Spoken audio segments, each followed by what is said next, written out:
All right, so welcome everybody. Good to see you here and appreciate you coming on board for our presentation on anxiety. This is actually the last one that we're doing out of 4, but as I mentioned, we're going to record it just in case if people couldn't be here in attendance, then they can watch it. We'll probably put one up on the Thrive site.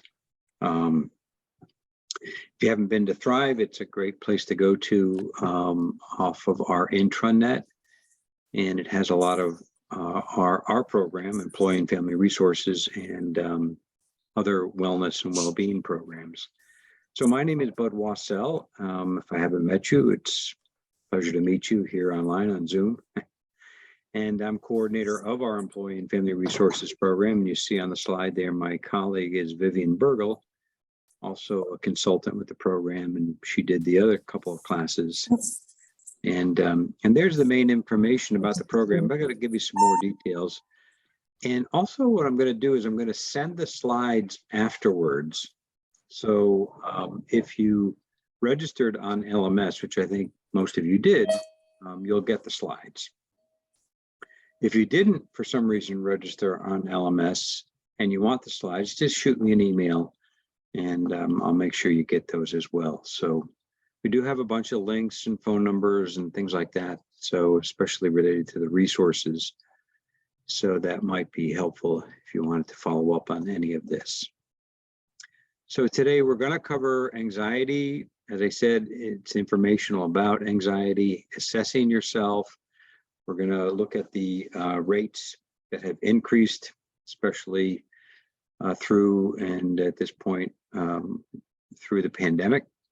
We'll look at causes and risk factors, and of course we'll look at treatment options and resources to consider and strategies. And we'll finish with a relaxation exercise, which kind of targets specific ways that we kind of get caught in an anxious loop that kind of keeps the anxiety going. So I'm going to try to help you stop that. If you'll see how that works when we get there. So before we go into all that, I do want to tell you about our program. So Employee and Family Resources is part of our benefits. Every employee is eligible to use this. In fact, also your family members, which includes your family dependents and household members. So even just if somebody lives with you and they're not a dependent, they can use the program. And so there's a nice scope of services, work-life resources and referrals. This simply means they help you find stuff. And it's really very targeted and much more than a Google search, which we can all do. But, they really use their databases and they check things out for you and they do all the legwork. So if you've got anything, as you can see on the list there, childcare, elder care, travel, recreation, all kinds of stuff, they help you find that. And so just need to give them a call, and I'll show you the number in a minute to start that process for that. Same thing with legal and financial support. So there's an initial consultation with an attorney or financial specialist, and that is available also. And then they can assist you after that as well. And then workplace support services, which means we go on site occasionally to help employees if they've been through a traumatic event, to provide debriefing sessions. We do some team support sessions. We're involved with the peer support teams. That's a growing network of teams in the system that are peers that are trained to respond to other employees, after emotionally charged events. And then, of course, the main part of the program is our counseling. And so that includes all of this. So 6 visits completely free. There's no copay, no out-of-pocket expense. And again, your family members are eligible to use this. We have in-person, by phone or by video. So lots of different ways to talk to a counselor, and lots of locations. So we try to make it fast, convenient, and for any life issue. anxiety or stress, you'll see in a minute, are a couple of the big ones. But, we serve and help people with all sorts of different personal issues, you name it, small, medium, and large. There's the toll-free number. That's the main way to start the process. But there's a couple of other ways, and this next slide shows you that. First of all, the Achieve Solutions site, that first web address there, is where we have a lot of content. So lots of articles, webinars, video, audio, quizzes, and actually there are quizzes on anxiety. I'll show you that too in a minute. And then that second website, ynhhs.mywellbeing.com, is a portal that you can go on to search for actual counselors and these would be counselors that you would meet with online, video sessions or phone sessions. And we even have a new thing called Talkspace. So Talkspace also has video sessions, but they also have where you can talk with a counselor, I put in quotes, talk with a counselor through texting and messaging. So that's kind of a new way of doing it. So if that's something that maybe you're interested in, you can consider that too. So that's EFR. And before I kind of go into anxiety defined, just want to make sure I hopefully explain that well. Any questions? And by the way, you can use the chat feature if you have a question as I'm going through all this, or you can unmute yourself and ask. But just want to see any questions at all about the program so far.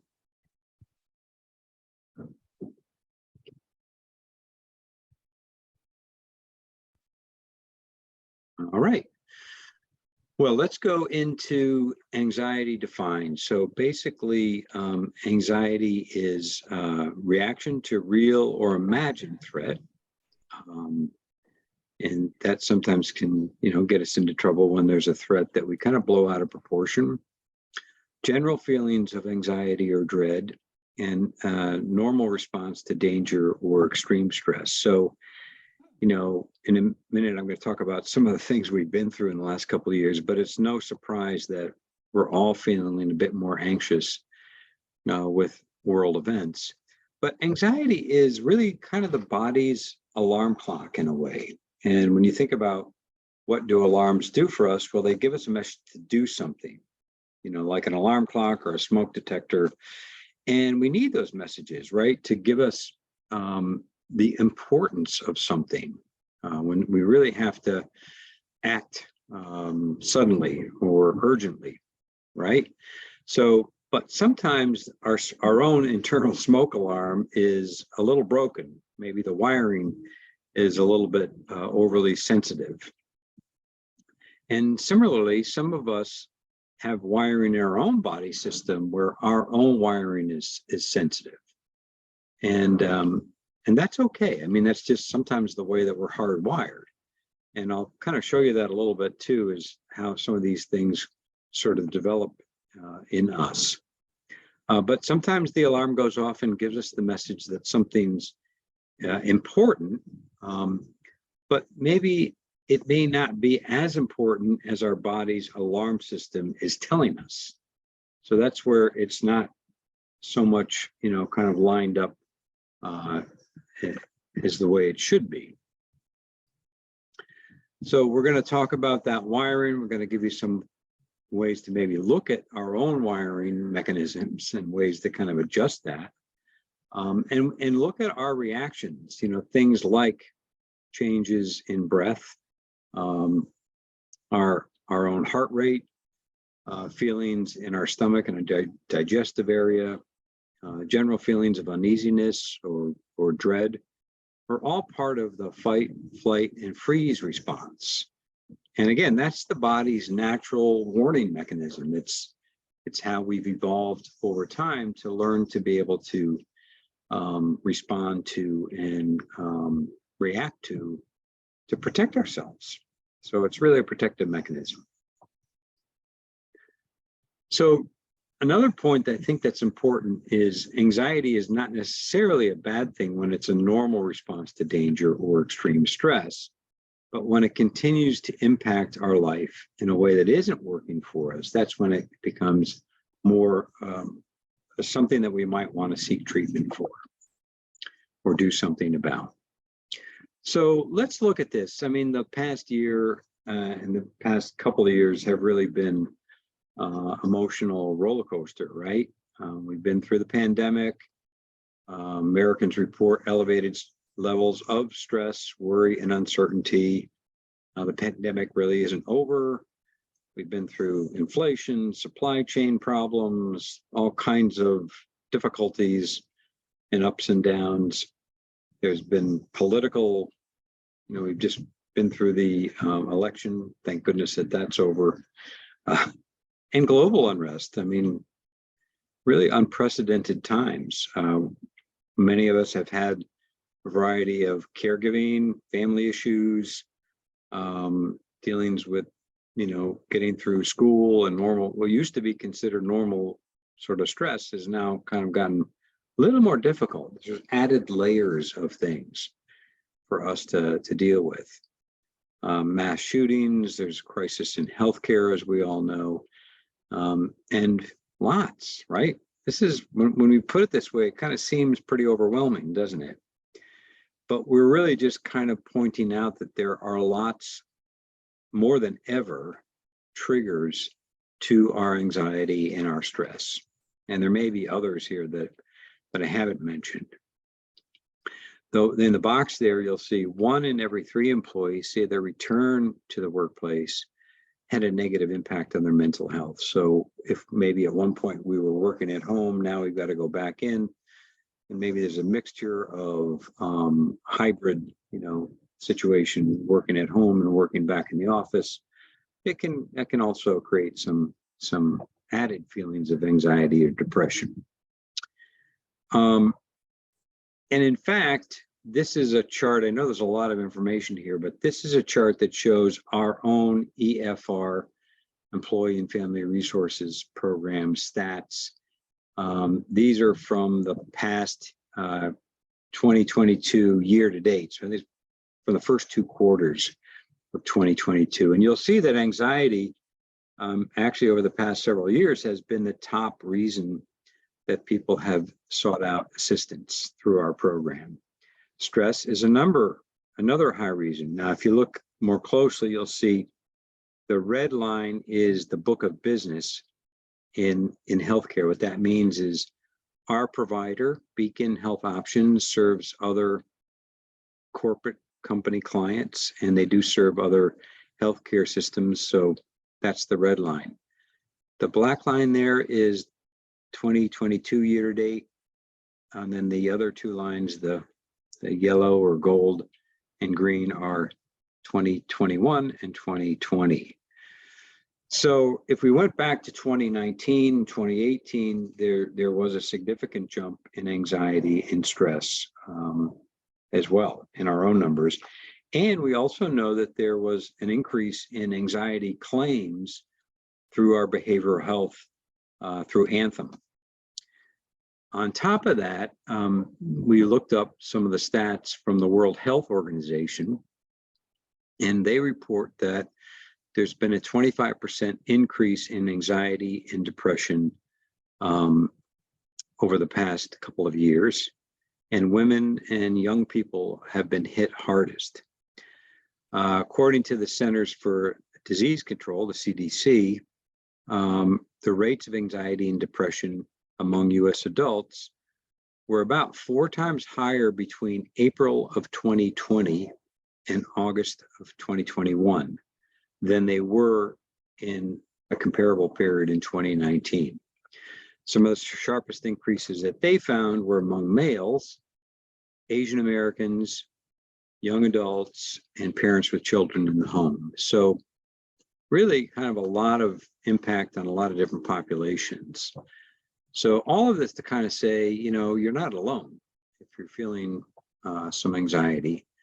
It is very common. I also read somewhere that, that anxiety and depression are two very common, have always been very common mental health concerns.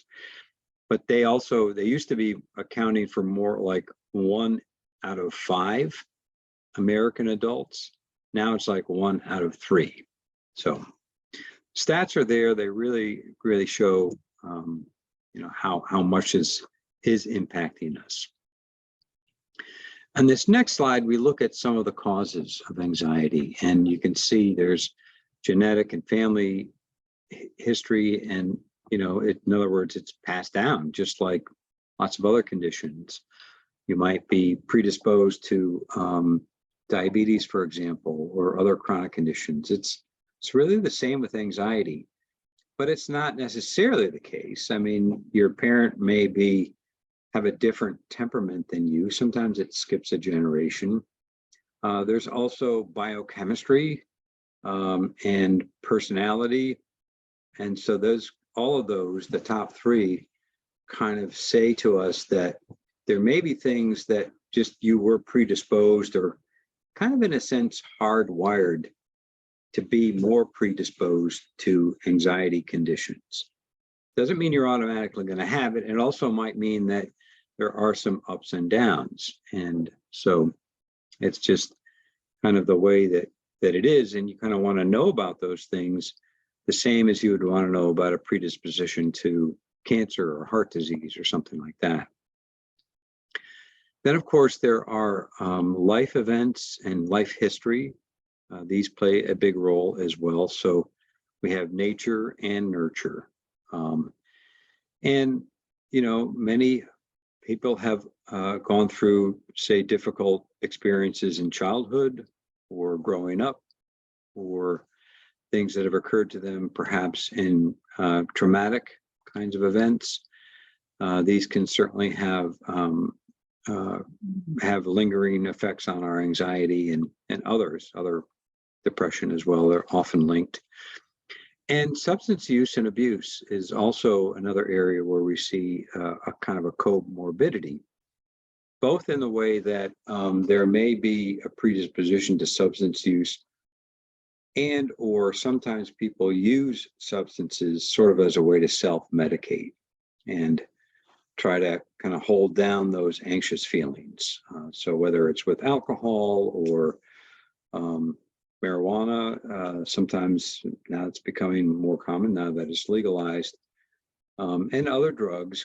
And we'll talk about treatment drugs in a few minutes, but those are all ways that we, really try to just calm ourselves down and soothe ourselves and try to take that racing mind and those thoughts that are going on and that vicious cycle of thoughts, and we try to just calm those down.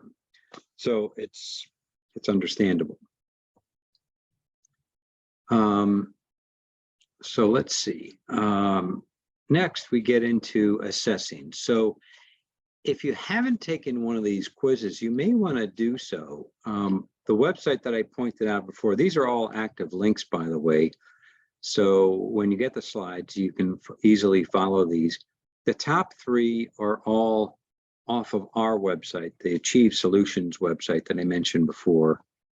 Even if you go to the homepage and you see that there's a scrolling banner on the top, and one of them says assessment quizzes for your well-being, and you click into that, there's maybe about 20 of them.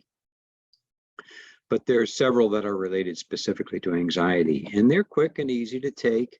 And then they give you some suggestions for further reading. And if you score high, they'll recommend, reaching out for assistance. That's why we told you about the EFR services up front. Then the one on the bottom here is another link through the Mental Health America website. And it's a very classic, well-known, standardized instrument, valid and reliable, called the GAD-7. The GAD stands for Generalized Anxiety Disorder, and it's 7 questions. And so it doesn't take long also, and you can take that if you'd like, and you'll get kind of a score and some feedback about I think it gives you whether it's low, moderate, or high anxiety, and then some suggestions for follow-up. So you might want to try one of those. They all can be very helpful if you haven't already done so. All right, so we're going to get into types of anxieties, but I'm going to just pause for a moment and just see any questions at this point. There's a lot of information here. Just anything you need me to clarify, or you have a question about, you can use the chat if you'd like, or speak up. Either way. All right, well, feel free to use that as I continue on. So types of anxiety disorders. There's generalized anxiety disorder, which is the most common. I'm going to go through each one of these so you'll get a little bit more detail. Panic disorder, that is actually a separate thing related to generalized anxiety, though. Obsessive compulsive is part of the anxiety family. Specific phobias and social anxiety, which is very common. And PTSD, which we've all heard about. And in some ways, PTSD, that term has been used kind of loosely. We all have been through, a difficult period with COVID. And in some ways, there have been some traumatic things that we've gone through. So you might have symptoms of that or any one of these, but you may not have the complete diagnosable disorder. And by the way, these are all based on the DSM-5, which is the Psychiatric Diagnostic and Statistical Manual. There's the manual that kind of outlines the symptomatology and how to define whether or not it's something that's a diagnosis. So most of these are based on those, so you kind of get a sense. Before I go into that, just sort of looking at normal worry versus generalized anxiety disorder. So this is, again, one of the most common. So the left-hand column here, you'll see that basically, are, like I was saying, sort of the symptoms that may happen. So your worrying doesn't get in the way of your daily activities. It starts to get worse, though, and more of a disorder if your worrying significantly disrupts your job activities or social life. You're able to control your worrying, or your worrying is uncontrollable. Your worries, while unpleasant, don't cause significant distress. Your worries are extremely upsetting or stressful. So you see, there's usually a continuum on all of these. So these are kind of the two ends in a sense. Your worries are limited to a specific small number of realistic concerns. And then you worry about all sorts of things and tend to expect the worst. And this is where we kind of get into almost a pattern and a conditioned response.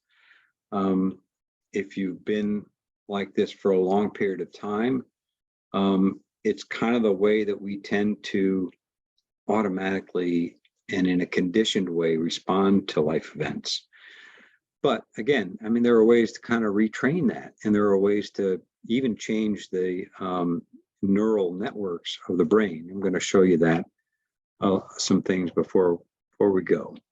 And then the last one, your bouts of worrying last for only a short period of time versus you've been worrying almost every day for at least 6 months. So, if you're in this right-hand column more so, you're probably would qualify for that diagnosis. But here's just some other things to consider about GAD. It's not usually related to just one experience. And you'll see it has emotional, behavioral, and physical symptoms and consequences. So obviously emotional, we tend to think always about emotional, how it affects us, but certainly behavioral, like concentrating or avoiding situations, or restlessness, and then physical. And we know that, for example, stomach and digestive issues are very common. You might have heard of the vagus nerve. The vagus nerve is the one of the body's biggest nerves, like nerves. It's a bundle of nerves that goes from the brain all the way down to the belly. And so there's a direct connection. We know there's a mind-body connection, but there is a direct nerve connection. And so it's very common for people to have stomach distress and tightness, as well as sleep problems. All right, so that's GAD. Let's go into panic disorder. Panic attacks are scary. There's no doubt about it. They are usually so strong that a person sometimes will go to the emergency room, and they'll get checked out, and often we'll find that there's no physical cause for the symptoms, even though they feel very physical, like really racing heart, out of control, and that's the scary thing about it. So that people often do seek medical treatment for it, but find out that there's no medical cause. And so the panic disorders, and what happens is we can certainly get very sensitized and scared about a panic reaction. And again, understandably so, because that fear of it kind of becomes, sort of adds to the panic. It sort of adds fuel to the fire, if you will. You can see some points here. They occur unexpectedly, usually begin in adulthood. Children can have panic disorder, but mostly panic symptoms. About 2 to 3% of Americans experience panic disorder in a given year, more common in women than in men. And many people don't know that their disorder is real. It's unfortunate, but sometimes it's, kind of, they'll get the message that it's a mental thing, or that it's stress related, and it may be, but the point is, it is highly responsive to treatment. So also there's OCD and phobias, and here are a couple of key points about those conditions. Obsessions are more thoughts, lasting uncontrollable thoughts, intrusive thinking that kind of gets in the way, that enter our mind and we don't want them to. And compulsions are more impulses that for us to do something may not logically make sense, but you feel the pull to do it, and in some cases often make us feel better by doing that. Then there's phobias, an intense fear about something that doesn't match the situation, usually persistent, prolonged, and the person's life is impacted when it's a true phobia. Then there's social anxiety and PTSD. So social anxiety, again, as I said, pretty common. Many of us have social anxiety symptoms about, going to social events. But if it's truly a social anxiety, it gets much more intense, and people tend to avoid things on a much more frequent basis. And it really can get to the point of, you might have heard of agoraphobia, and that's kind of the extreme of that, where a person doesn't want to go anywhere and kind of is, because of their anxiety, sort of stuck in the house. But social anxiety, when a person has an intense feel of doing things, usually in front of other people, they tend to feel like they're being judged. They tend to feel that their self-worth is being evaluated, and of course it can be very, very disruptive to a person's life. PTSD usually means, an intense fear of your physical well-being. So in other words, that you felt that there was something life-threatening, okay? That something happened that you either almost died or felt that you would die. So it's that much of a shock to the nervous system, to the body, and to the mind. And PTSD can be complicated, can be difficult in some ways to treat, but I will say this, they are learning a lot more about it in the past, say, 10, 20 years. And I think there are more effective treatments. There are things that can help. One of the problems is with PTSD is that the traumatic memory kind of gets lodged in a sense, of course, in the brain, but also in the body. There's a great book, by the way, called The Body Keeps Score. If you've never read that, that's really good if you want to read more about PTSD. And he talks, it's by Bessel van der Kolk. He talks about how it gets sort of stuck in our body. And so body type therapies often work, even just movement and yoga and dance and all those kind of related sort of things as a complement to therapy can be quite helpful. You might have heard of EMDR, eye movement desensitization and reprocessing, has been one of the stronger evidence-based treatments for this. So, there are things that have we've come a ways in the research on this, and as well as a number of things. So I'm skipping ahead a little bit on that one. So, because we will talk a little bit more about treatment options. Just to say, I mean, it's obvious, but these kinds of symptoms and conditions certainly will have a pretty powerful effect on the family. And you can see there are at least over 8 million people in the US provide care to an adult with a mental or emotional issue. And those, probably the more common one is anxiety. Caregivers of adults with mental or emotional health issues spend an average of 32 hours a week providing unpaid care. So kind of it's like any other condition. And really one of the things we want to do is improve or reduce the stigma of anxiety and other mental conditions, because they're really like any other condition when you think about it. But we still kind of have a stigma about it. And it, has an impact on the workplace too. And, I won't go through all this, but, I think you can see and feel in some ways that if we have one of the conditions or disorders, according to the definition, that what's going to appear our work in some way. So it may be periodic, it may not be chronic, but so it's just important to note. So let's see. Next one, we're getting into some of the treatment and resources. So the first thing, of course, is psychotherapy. In other words, talk therapy. This is one of the things to consider, and why, again, we told you about EFR. It's a great place to get started. I will say this about the EFR. If you think if you want to get assistance through the program and you think you might want to go beyond the 6 sessions, I would suggest starting with the toll-free number, because that will put you in touch with the local network of people in private practice. And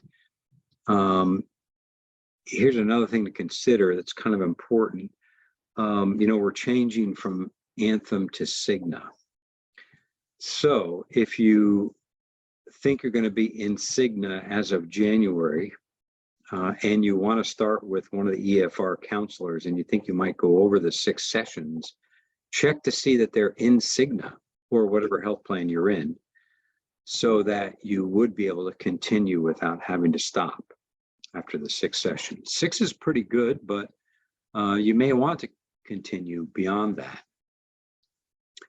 So we all know that there's a lot of medications out there, and so I'm just going to go through some of these pretty quickly. Antidepressants actually can help with anxiety, and so sometimes we hear of like Lexapro or Prozac or Zoloft being prescribed for anxiety. It is done, commonly done. Antihistamines can be helpful for certain, and beta blockers can help with mild cases of anxiety. And then for more acute anxiety, such as panic attack or generalized anxiety, there are the class of benzodiazepines, and these are Xanax, Klonopin, Librium, Valium, Ativan, and pretty common terms. We may have heard of these as well. Problem with some of these is they are habit forming and addictive, so you have to be careful. You have to be careful about the dosages and how often you're taking them, and it can be difficult to get off of. So you kind of have to do that with certainly under a doctor's care. There's another anti-anxiety drug called Buspar. I think I'm saying that right. That's reportedly has fewer side effects than benzodiazepines and is not associated always with dependence. So that's one to consider. Now, getting back to therapies and talk therapies, one of the more common and one that is evidence-based and effective is cognitive behavioral therapy. And that link there goes to an article that talks about yoga and CBT as being effective long-term, showing improvements in insomnia and worry. So that's something to consider, but it's not the only kind of talk therapy. Sometimes just there are a couple of other kinds that can be helpful, including other kinds of techniques such as biofeedback, progressive muscle relaxation. We're going to talk a little bit about some of those before we close. Other types of therapy include psychodynamic psychotherapy or supportive expressive therapy, where we kind of focus on anxiety as an outgrowth of feelings about important relationships or in response to events from childhood, for example. So there are other kinds of effective therapies too. I guess the thing I would say about that is a lot of the research shows also that one of the most important predictors of a good effective therapy is your relationship with the therapist, what that relationship is like. So, if you start with somebody and you just feel it's not clicking or the chemistry is not there, try someone else. I would really suggest that. It's that relationship is really, really important. So try to make sure that you've got a good relationship with your therapist. Yoga and other movements, as I mentioned, can be very, very helpful for a range of anxieties. And when you think about it, it just makes sense because it helps us get out of our head into our body. So much of what's going on with anxiety is this swirling kind of thought process, these mental loops that sort of we get stuck in. So movement and exercise and yoga help us calm the body down, get out of that repetitive mental thought pattern and into the body. So that's definitely something to consider. And I know it's hard sometimes to get started on like an exercise program or getting into a yoga class, but there are more options these days with the internet and YouTube and things like that. And I'll also mention even to consider Living Well Cares, our program through the system. You can meet with a health coach. They can help you with specific goals related to exercise and fitness. That might be a way. Sometimes it helps us to be accountable to a coach. And so that's something to try as well.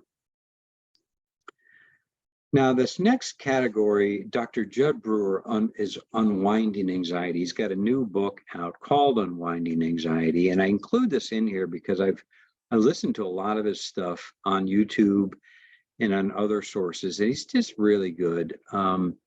That link there will take you to a YouTube presentation where he talks about how anxiety becomes sort of established as a learned response in many cases. And he kind of talks about that's what anxiety kind of become really bound up in sort of an emotional tangle.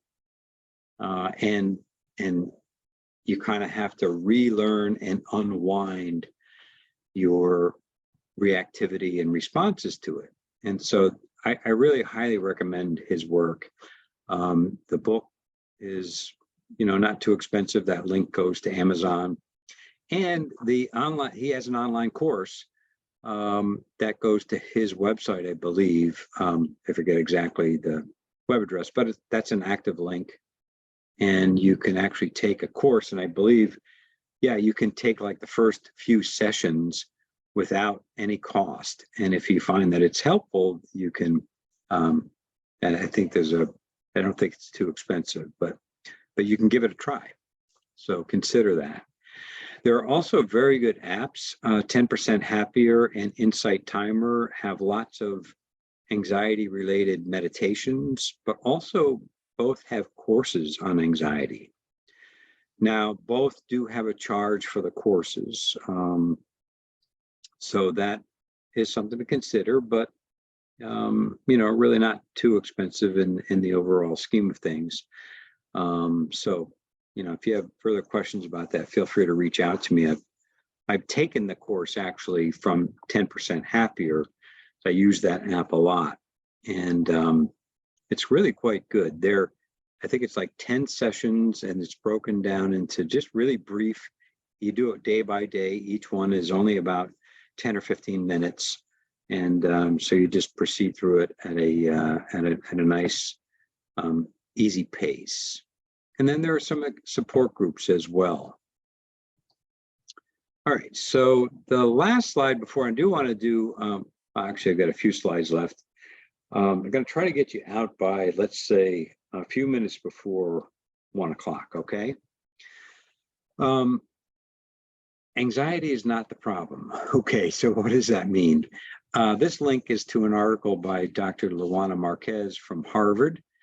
She's an anxiety specialist. And what she means by that is it's not the anxiety itself that is the problem.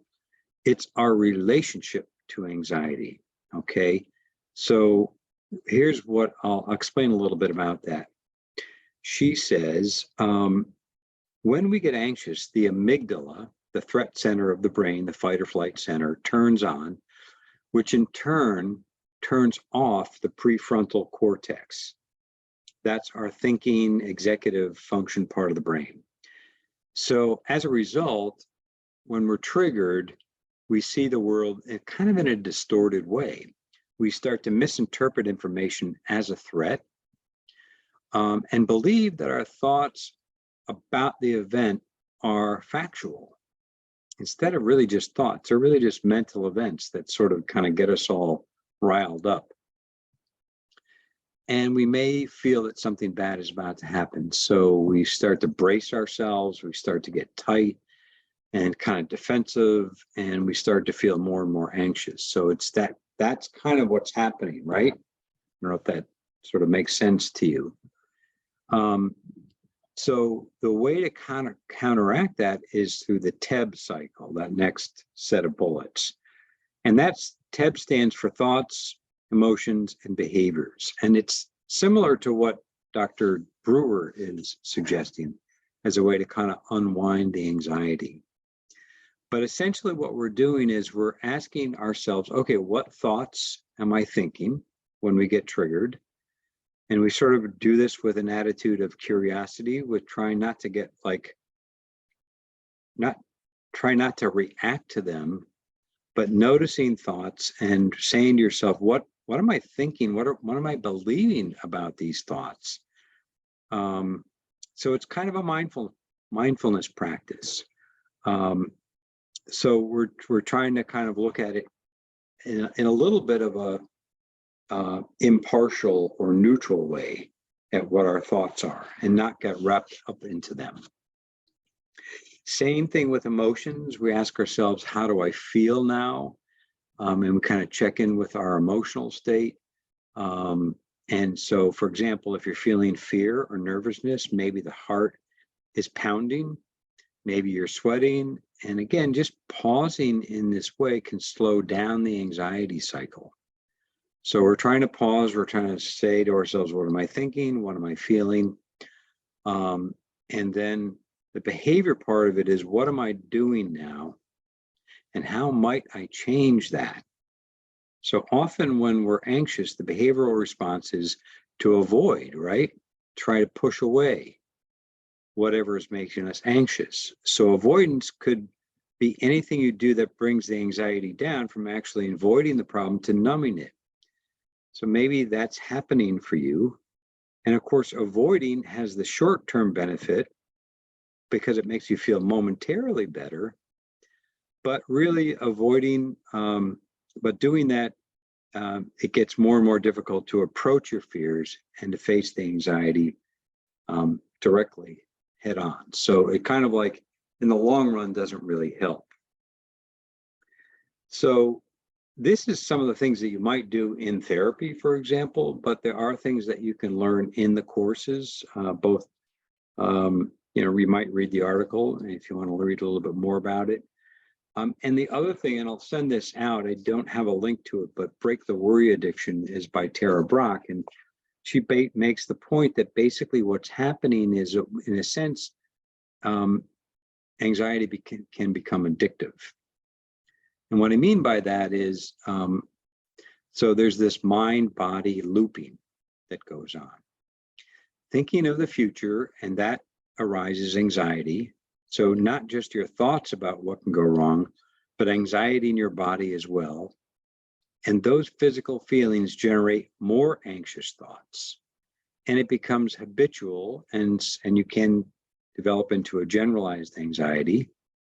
And these thoughts become like heat-seeking missiles, she says, searching for something to worry about.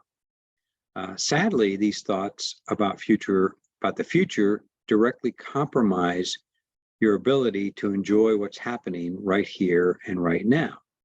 And typically, these thoughts are distorted and false. So it's kind of summarized in the quote by Mark Twain: "Some of the worst things in my life never have actually even happened." So in other words, things that we're projecting about and worrying about, they're not real. We're projecting about them. So she has a way to kind of release that, and in the exercise we're going to do in just a minute, you'll see how that works.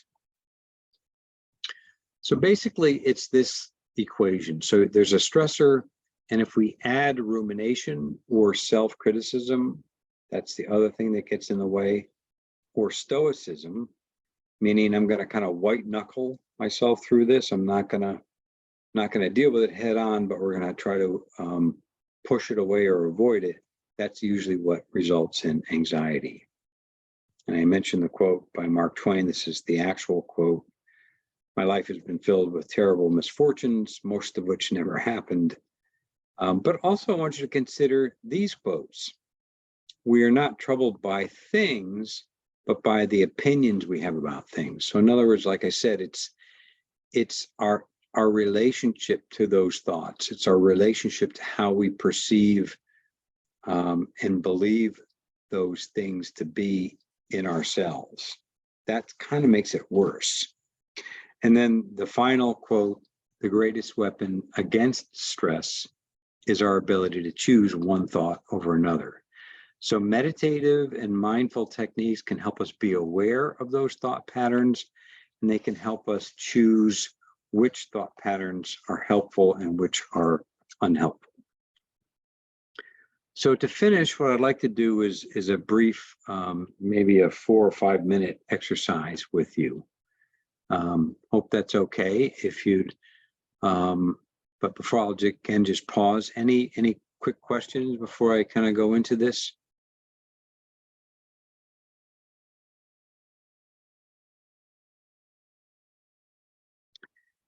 Yeah, so I see your question here. I mean, I really think that's a little more complicated than I can answer without knowing some some information. But unfortunately, if somebody is in denial to getting help, then it is hard to get them to talk to somebody. But you might see if they would try one of those, like an app-based kind of a thing, or one of those online courses or a YouTube video, something like that, perhaps just to begin for her to see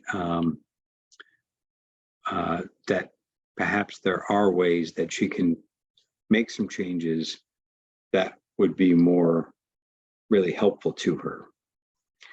But I'd be happy to talk that over with you offline, or you can certainly also get help through this EFR with one of the counselors. Which, by the way, you can do that. You can call and get a session and talk about, you're concerned about a family member and what's the best way to get them help.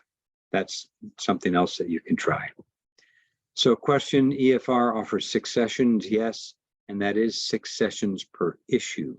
So if you have a separate and distinct issue that you want to go to, again, for something that is different and unique, yes, you can start 6 sessions again.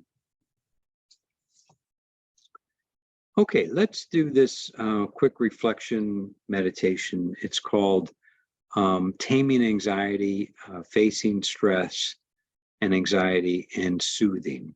Okay, so just start by simply getting into a comfortable position. Take a moment to adjust your posture. Usually means relatively upright and alert and comfortable and relaxed at the same time. You can close your eyes, but you can also keep them slightly open if that feels better and you'd rather do that. And take a nice full breath in and a long, slow out breath. And just as you breathe out, see if you can let the body relax and soften a little bit. Do that again. Full in breath. Long, slow out breath, letting the shoulders relax, letting the body sink into the chair, letting gravity work. Just seeing if you can soften and release any tension as you breathe slowly.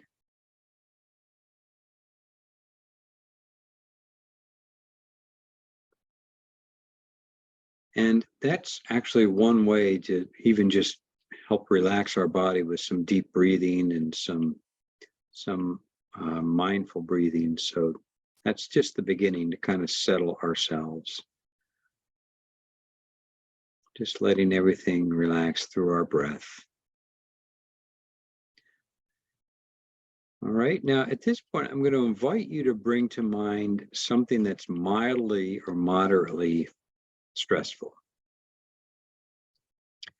Now, if you'd rather, and if that brings up too much anxiety, I understand. You can just keep breathing and just focusing on the breath, and let the breath be an anchor for this, okay?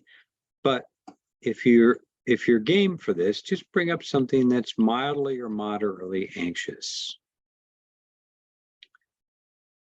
And just tune into that situation and take a moment and simply notice what arises. Specifically, what thoughts come up? What are you saying to yourself about this situation?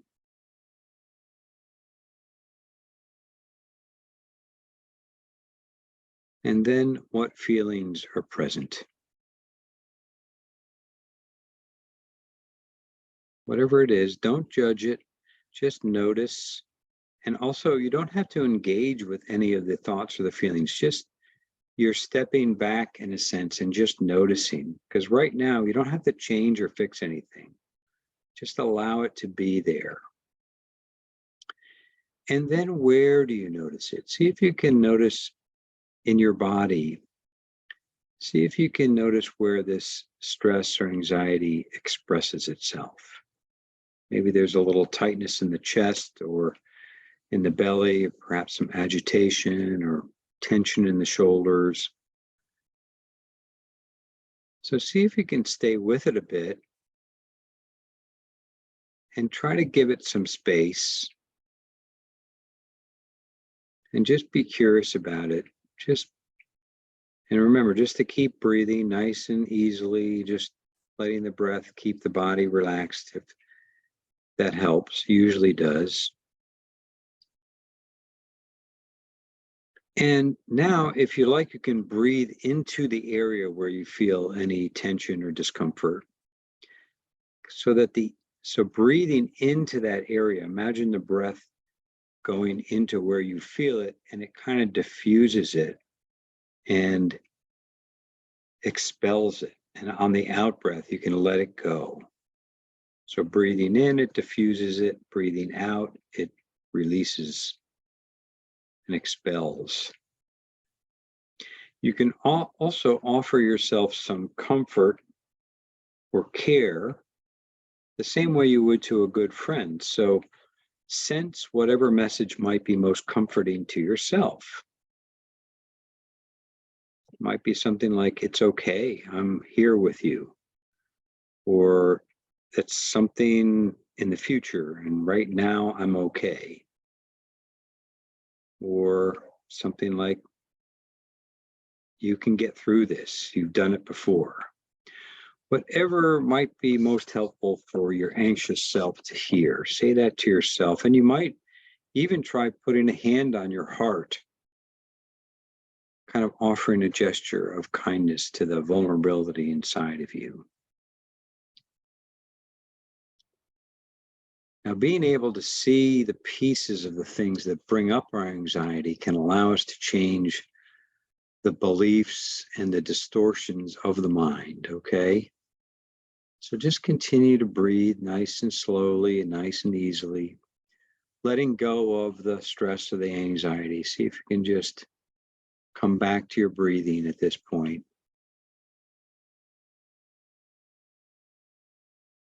Keeping your focus on the breath itself. And if you get distracted by whatever it might be, by any of those thoughts or emotions, just be aware of that, let it go, gently nudge your attention back to your breathing, kind of anchoring yourself. And to finish, we'll just take one last nice deep breath. Again, relaxing on the out breath and noticing the body being supported by the chair, perhaps noticing your feet on the floor, feeling that sense of being grounded. And if your eyes were closed, you can open them, and we'll finish that practice. And thank you for doing that with me. And that brings us to the end. So at this point, I'll just ask any other questions. You can, again, use the chat, or feel free to reach out to me afterwards. Happy to help in any way if you have any questions about the program or anything else. You're welcome. I will stop the recording.